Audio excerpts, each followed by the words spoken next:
अस्सलाम वालेकुम नाज़रीन, मैं हूं वसीम अली और आप देख रहे हैं Wasim Ali official YouTube channel.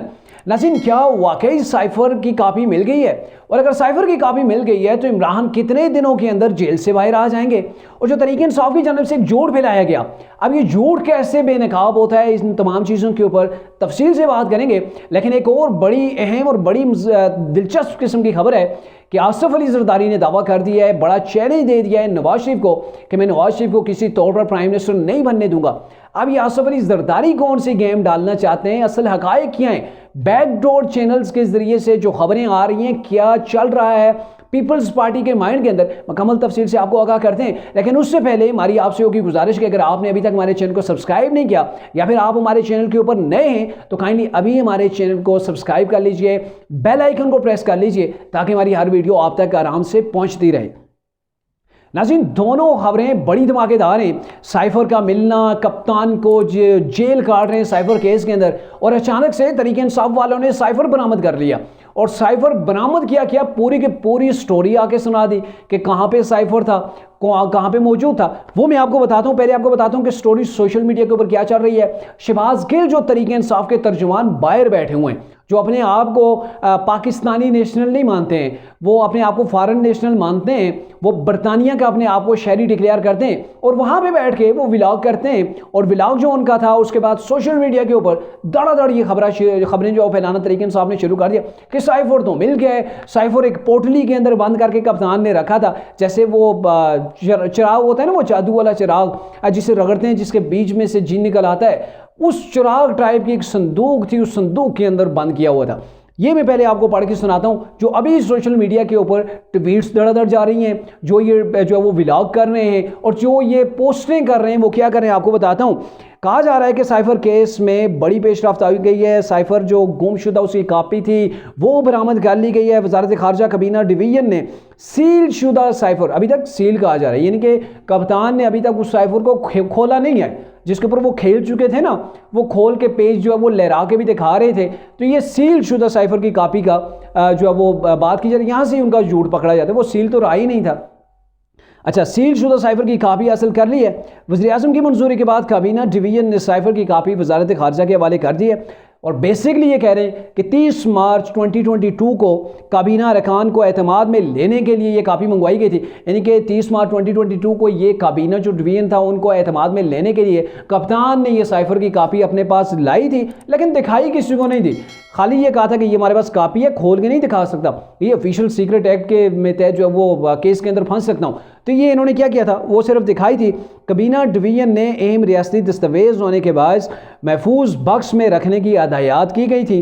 और साइफर केस के बाद वजारत खारजा ने साइफर की कापी फौरी तौर पर तलब कर ली थी। सील शुदा साइफर की कापी की बुनियाद पर अदालत में साबिक प्राइम मिनिस्टर के खिलाफ केस आगे बढ़ेगा। तो ये है कि अब जो सीलशुदा कापी तरीके इंसाफ वालों का जो जिन था ना, उसने निकाल लिया। वो एक संदूक के अंदर कप्तान ने बंद करके रख दी थी। इधर कप्तान जेल के अंदर बंद है, जेल के अंदर वो सड़ रहा है, वहाँ पे वो कह रहा है मुझे जो है वो तमाम फैसिलिटीज़ नहीं दी जा रही। हालांकि वो यके बाद दीगरे कप्तान इतनी फरमाइशें कर चुका है, इतनी नवी नवेली दुल्हन नहीं करती। बल्कि आजकल जो शादियों का सीज़न चल रहा है ना, तो शादियों के अंदर लड़की वाले लड़के वाले से इतनी डिमांडें नहीं करते जितने कप्तान साइफर केस के अंदर जेल के अंदर बैठा वहाँ पे कर रहा है, डिमांडें कर रहा है। तो वो उसकी डिमांडें भी बड़ी अजीब थी। मैंने वर्जिश करनी है, मुझे साइकिल चाहिए, फिर जो है वो मैंने यहाँ पे घूमना फिरना है, चहलकदमी करनी है, मेरी यहाँ पे दीवारें गिराई जाए, मेरे सेल को खुला किया जाए, बाहर मुझे लॉन के अंदर जो है वो घूमने फिरने की इजाज़त दी जाए, मुझे मोबाइल दी जाए, मैं अपने बेटे कासिम से बात करना चाहता हूँ, ये वो मतलब तमाम चीज़ें। वो ऐसा मैट्रेस हो 5 इंच वाला मैट्रेस नहीं चलेगा, मुझे 6 इंच वाला मैट्रेस चाहिए। तो ये कप्तान की वहाँ पर बहुत सी डिमांडें हैं। वो देसी मुर्ग वगैरह वो सारा आपको पता है। तो वो कप्तान जेल के अंदर क्यों बैठा है? साइफर की वजह से बैठा है। साइफर के अंदर उसकी गिरफ्तारी डाली हुई है और साइफर के अंदर उसकी अब कप्तान को सज़ा होने जा रही है, और छोटी मोटी सज़ा नहीं होने जा रही। फिर दूसरी बात देखें, कप्तान ने जुबान नहीं खोली कि फलां जगह मैंने साइफर बंद किया हुआ है, जो मेरी कबीना के अरकान थे उनसे पूछ ले, फलां जगह जो वो हमने साइफर रखा हुआ है, हमने दिखाया था, खोल के इसे पढ़ा तक नहीं है, ये नहीं कहा। फिर क्या होता है जी, आजम खान मैदान के अंदर आ जाते हैं, वो भी कहते हैं कप्तान से वो तो गुम हो गया था, मैंने कप्तान को दिया था। असद मजीद साहब का बयान आ जाता है, वो भी 161 के तहत जो वो उनके बयान जो वो कलम बंद हो जाते हैं। तो कप्तान को सजा होने जा रही है।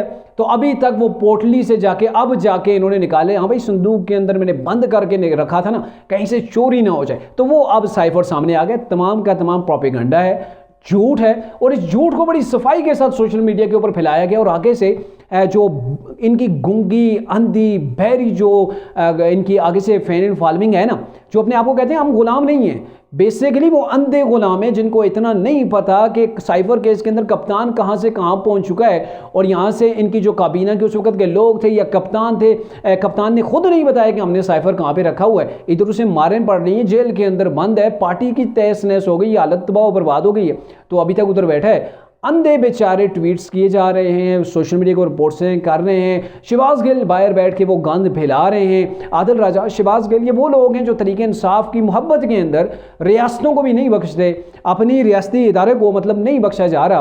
तो ये चीज़ है कि अब वो लोग कोई जो थोड़ा बहुत समझ रखते हैं या थोड़ी बहुत अकल रखते थे, जिन्होंने इनकी बातों के अंदर, इनके झूठ के अंदर आके ट्वीट्स की थी, अब वो डिलीट कर रहे हैं।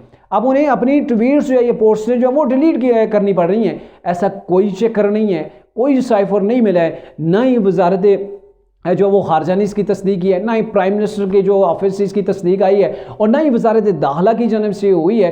कहीं पर किसी ने कोई इसकी तस्दीक नहीं की है। ये एक वाइड किस्म का झूठ है। अब आते हैं जी दूसरी न्यूज़ के ऊपर। बड़ी मुज़ाहिका खेज़ न्यूज़ है कि आसिफ अली जरदारी ने चैलेंज कर दिया कि मैं नवाज शरीफ को प्राइम मिनिस्टर नहीं बनने दूंगा। पहले मैंने बनाया था शहबाज शरीफ को, मेरी वजह से शहबाज शरीफ प्राइम मिनिस्टर बने थे। नो डाउट, इसमें कोई शक नहीं है कि आसिफ अली जरदारी वाकई में एक ऐसे लीडर है जो जोड़ तोड़ के एक्सपर्ट है। लेकिन अगर आप जोड़ तोड़ के एक्सपर्ट हैं तो सामने वाली भी पार्टी इतनी भी वो गई गुजरी नहीं है। अगर वो पाकिस्तान नवाज शरीफ वापस आया है, यहाँ से आके केसेस को डिफेंड कर रहा है, तो जो उसके लिए माहौल बन रहा है, हालात जो बन रहे हैं, तो क्या आप समझते हैं वो ऐसा बहरा गूंगा, वो ऐसा शख्स था कि जिसको गवर्नमेंट दी जा रही है, प्राइम मिनिस्टर बनाया जा रहा है और आप नहीं बनने देंगे? आप अगर सियासतदान हैं तो यहाँ पर भी सियासतदान बैठे हुए। अब वजह क्या है कि आसिफ अली जरदारी ये क्यों कह रहे हैं? ये बिल्कुल दुरुस्त है कि प्राइम मिनिस्टर शहबाज शरीफ को बनाने के अंदर पीपल्स पार्टी का, आसिफ अली जरदारी का बड़ा रोल था। उन्होंने बहुत सी पार्टियों को अपने साथ मिलाया, फिर ही जाके इनके मामला, वो बाप पार्टी है, बाप पार्टी को मिलाने वाले तो यही थे। यहाँ पर जो काफ लीग थी, काफ लीग की जो सीटें थी, उनको भी यहाँ पे मिलाने वाले यानी कि चौधरी शुजात ग्रुप को, तो वो भी आसिफ अली जरदारी थे, नो डाउट। लेकिन इतना नहीं है कि आप एड़ी चोटी का भी जोर लगा लें नवाज शरीफ को आप प्राइम मिनिस्टर बनने से। फिलहाल तक के जो डेवलपमेंट्स हो रही हैं, जो सिनेरियो डेवलप हो रहा है, उसके तहत आप नवाज शरीफ को वज़ीर-ए-आज़म बनने से नहीं रोक सकते। आपने जितना मर्जी एड़ी चोटी का जोर लगाना है। अब वजह क्या है कि आसिफ अली जरदारी को ऐसी स्टेटमेंट क्यों देना पड़ रही है? मैंने पिछला व्लॉग भी किया था या उससे पिछला, उसके अंदर भी आपको बताया था कि आसिफ अली जरदारी बेसिकली चाह रहे हैं कि मुझे मेरा हिस्सा मिले। कहीं ऐसा ना हो मुझे जो है वो यहाँ से वाश कर दिया जाए। सिंध के अंदर भी अगर मुस्लिम नून चाहती है कहीं पर जो है वो MQM का, जमात इस्लामी का, इन लोगों का इताद करवा लेती है, तो डेफिनेटली पीपल्स पार्टी सिंध के अंदर गवर्नमेंट बनाने के अंदर भी नाकाम हो सकती है। तो फिलहाल ये सिनेरियो है कि नू PDM की गवर्नमेंट बनी थी, जिसकी वजह से मुस्लिम नून को बहुत सा फायदा हुआ, इसमें कोई शक नहीं है। पार्टी को जहाँ पे पॉलिटिकल लिहाज से नुकसान हुआ है, महंगाई की वजह से पाकिस्तान की मैशत डूब रही थी, लेकिन दूसरी जानब इन्हें बहुत से केसेस के अंदर रिलीफ भी मिला है। तो यहाँ पे पार्टी को जहाँ फायदा हुआ है, तो आसिफ अली जरदारी सोच रही है ये तो सारा अब जो खिचड़ी हमने तैयार की थी, ये तो नून लीग के लिए खा जाएगी, यानी कि मुझे तो इसमें से हिस्सा ही नहीं मिल रहा। तो अगर मुझे हिस्सा नहीं मिल रहा तो नवाज शरीफ को हम प्राइम मिनिस्टर कैसे बनने दे सकते हैं? तो यहाँ पे आसिफ अली जरदारी ने ये जो एक भड़क मारी है, एक डायलॉग किया है, यानी एक डायलॉग उन्होंने मारा है, तो बेसिकली इसका मतलब ये है कि आसिफ अली जरदारी को बाव दिया जाए। उन्हें आप बिल्कुल साइड लाइन कर दिया है, खड्डे लाइन लगा दिया, उन्हें कोई पूछ नहीं रहा। इधर नवाज शरीफ के लिए रेड कारपेट बिछ चुका है, उनके लिए काबीना के लोगों की जो है वो तैयारियां की जा रही है, किसको कौन सी वजारत देनी है, किसको कौन सा मनसब देना है, यहाँ पे ये तैयारियां की जा रही हैं। उधर आसिफ अली जरदारी, उसे किसी ने पूछा ही नहीं। PDM के अंदर उनका बड़ा रोल था। तो ये चीज़ है, इसको देखते हुए आसिफ अली जरदारी चूंकि एक मैच्योर सियासतदान है, वो हालात का पहले से जायजा लेके मुशाहिदा कर चुके हैं, इसलिए वो चाहते हैं कि थोड़ी बहुत ऐसी चीज़ें नरमी गर्मी हो ताकि सियासत के अंदर थोड़ी सी जान आए और उन्हें भी थोड़ी सी वैल्यूज़ दी जाएं जो वैल्यू वो चाहते हैं।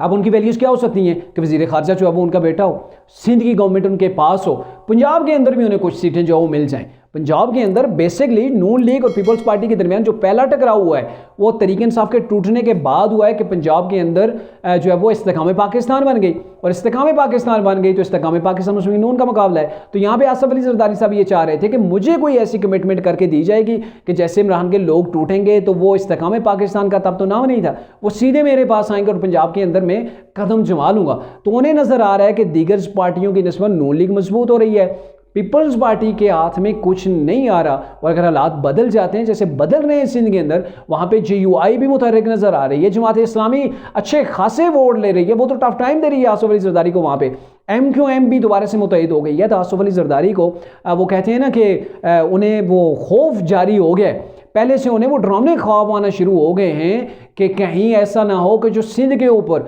भुट्टो के नाम के ऊपर हम सियासत कर रहे हैं कहीं वो हाथ से निकल ना जाए। तो ये उस चीज़ को मद्देनज़र रखते हुए इन्होंने नून लीग को चैलेंज दिया है कि नवाज शरीफ को मैं प्राइम मिनिस्टर बनने नहीं दूंगा। किस बेस के ऊपर नहीं बनने दूंगा? क्योंकि मैं अलायंस बनाने के अंदर, इत्तेहाद करने के अंदर मेरा कोई सानी नहीं।